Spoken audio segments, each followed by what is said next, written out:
This is the Lone Crater YouTube. We hope this video helps. In this video, I will show how to use your PlayStation 4 controller on AetherSX2.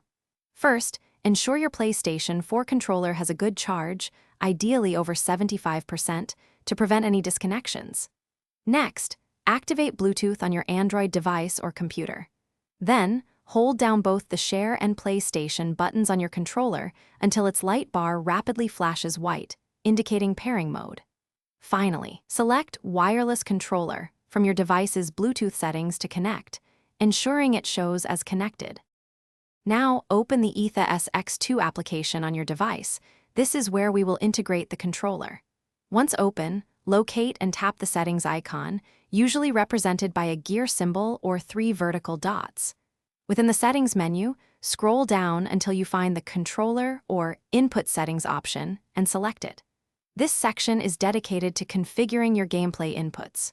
From there, choose Controller 1 to begin mapping all the buttons and sticks from your connected PlayStation 4 controller. Let's start by mapping your analog sticks and D-pad for movement.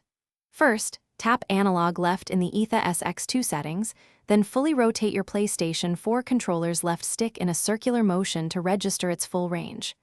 Repeat this exact step for Analog Right, using your controller's right stick.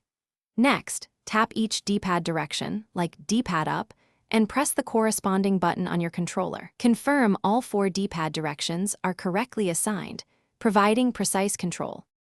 Now we'll map your action buttons for in-game commands.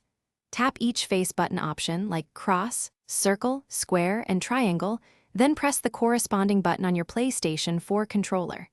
Next, map the L1 and R1 shoulder buttons, followed by the L2 and R2 triggers.